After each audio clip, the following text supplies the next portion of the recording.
Hello there everybody, this is Graham, also known as the Collector75.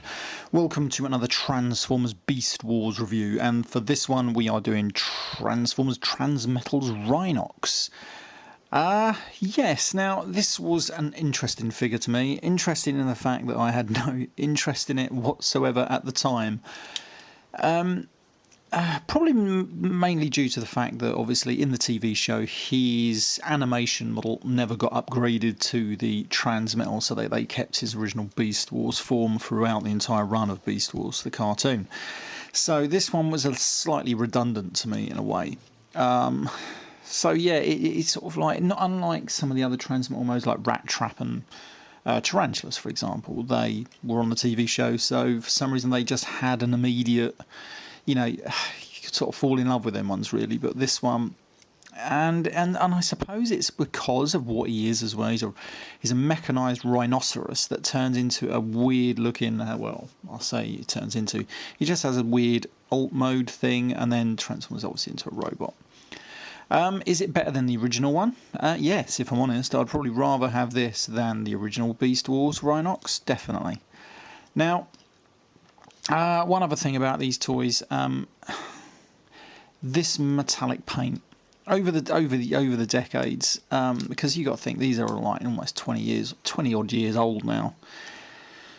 It has a tendency now to flake off. Now, I haven't had this one out of the box since I originally got it back in like late 97, 98, around there somewhere. This is the European version that I bought and opened. I do have the American one, which is still sealed in the box. So I haven't had this out for a good, let's be optimistic and say good 15 years. And as soon as I transformed it just now, just to practice transforming this before I done this video, we've got, I don't know if you're going to see it just here. You can see where I've scraped some of the paint off there. There's other chips just round this bit just here. You can see where it's chipped off. It just flakes off. Under there you can see a lot of. It's just a shame really that they use that paint really, because a lot of other chrome paint you see don't do this. I don't know why it did it with these ones. Yeah, I always find that really depressing when you get that with figures, especially that, you know, you were collecting like 20 years ago, that they really, I suppose they didn't realise at the time, but these aren't going to last forever, unfortunately. One way or the other these deteriorate. Look at Transmetal Megatron with the amazingly brittle plastic that he has. It was fine at the time. Well, I never had no problems when I opened mine back in the day when they first come out, but now it is so brittle, you move bits, you've got to be so careful with it. It's just a shame because it really does detract from a great toy. Right, anyway, so let's get on to the let's have a look at him first. He's obviously a rhinoceros. He has quite a good little head sculpt there, and he's got this giant horn on the front, which is quite cool actually, if you want my opinion. He doesn't have a lot of articulation. You can sort of move the back legs a bit. These all move a little bit, but obviously you're putting up with what will become these robot feet. From the bottom you can see a little bit of robot kibble under there. He's got this tiny little tail, and other than that he's got some detailing, some mechanised detailing around, and you know, he's alright. Let's get on to his third mode, or his transportation mode, depending on how you want to look at it. Right, so we're flipping these around. I'm not quite sure if these are supposed to form skis or some sort of treads. I think they're supposed to form skis. Anyway, so then we sort of like put them around there, and then we angle it out to the front slightly. We open up these tank treads at the back, flip the rhinoceros back feet away, and flip them away into there, close them back up, flip that panel down because I shouldn't have moved that. And then we are just going to disconnect these bits in here, but they're amazingly annoying to disconnect, just the way they're put in. I did this earlier and hurt my finger both times I moved them out, which really annoyed me. Right, so then we have his tank mode. Hello, I just realised I've knocked my camera over. Hang on. There we go. Sorry about that, guys. So I'm getting a new stand actually. I've ordered one off Amazon. I'll just wait for the bloody thing to come.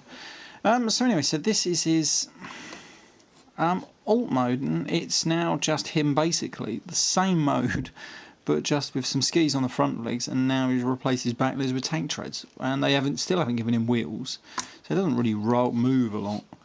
So there's no real difference, and that was another reason it really didn't interest me. Whereas you had Cheetle, he was a ground animal, and then he could fly. Rat Trap, he was a small thing, but they gave him wheels and he could roll along. But just this guy, you feel like you're transforming him in just to another same thing, which is a bit strange. So yes, there's a little bit of a letdown. I mean, looks okay-ish, I suppose, but not really my cup of tea. Right, so let's finish off transforming this guy. These are gonna flip back. We click them back into place. Oh my god, look at this. You can see, I don't know if you're going to pick it out of my hands, you can see the flakes of bloody plastic just doing all kinds of strange things as it comes away in the hand there. Then what we're going to do, we are going to split this head. We're going to rotate these around here, actually, get these out of the way, and then we're going to split the head like so, and that is going to open out like that. Then we are going to come around here. Now you've got to try and get this panel out. I was trying to do this earlier and I couldn't do it. I had to get something in there to force it out, and that is where you're going to get a lot more paint scraping off, because it just does not want to go away. So anyway, so you get that out. When we come back around here, that is going to now rotate all the way around and clip into there. As you can see, we've revealed his Energon chip, and you can see with his maximal symbol there, which is pretty cool. We've revealed the head. Now we can close these sections up, forming the chest. Now then, what we're going to do, we are going to rotate this whole section up and around to the back. Then we are going to open out these sections like so. It does sort of jar against each other, which is a bit annoying.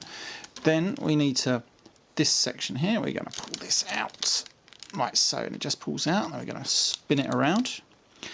We're going to do this one first before I do anything else. So that just pulls out, and as you can see now, then it's on a little double hinge joint there, and now we need to push these in. And it's not the easiest of things. It doesn't always want to go in, so it's probably easier. How did I do this earlier? I did find a way of doing this. See, oh, there we go. Now it comes out. You just sort of force it in, really. There we go, like that. Ah, there we go. And then that will form the legs. There we go. Then we bring back down the arms, rotate them at the elbows, like so. And there we have, once you put that back up into there, like that, click those back, we have him in his robot mode. Now, he's quite, if you want my opinion, a small looking robot. It's a bit strange. You can give him his horn back as a weapon. I do like weapons like this. They do look like they're going to cause...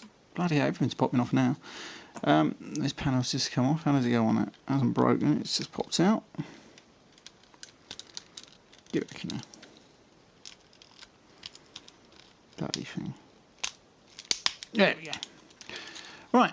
So anyway, right. Oh, bloody hell, don't want to stand up now, does he?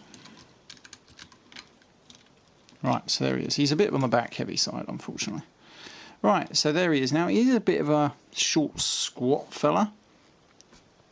It doesn't look like he's got enough bulk, considering what he transforms into, which is a bit strange, because I'm sure the original toy did. It's a bit of a strange one for me. I'm not a massive fan. He does have his name on his thigh. Is it thigh? Is it the front there? I don't know. Whatever that bit is.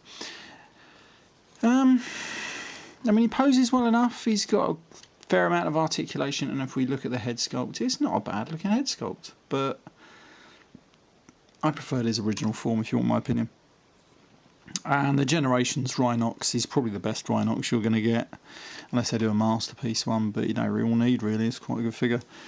Yeah, so he's a bit of a mixed bag, this one. I think he's definitely one for completists, really, unless you really like rhinoceroses or are a really massive fan of RHINOX out the TV show. Yeah, not really much else I can say about him, really. He doesn't have no gimmicks, as far as I remember. That is what you're getting. Right, I'm going to leave this review here. Be sure to check out some of my other Beast Wars figures coming up. I've got quite a few at the moment lined up. And I shall see you all next time. Bye for now.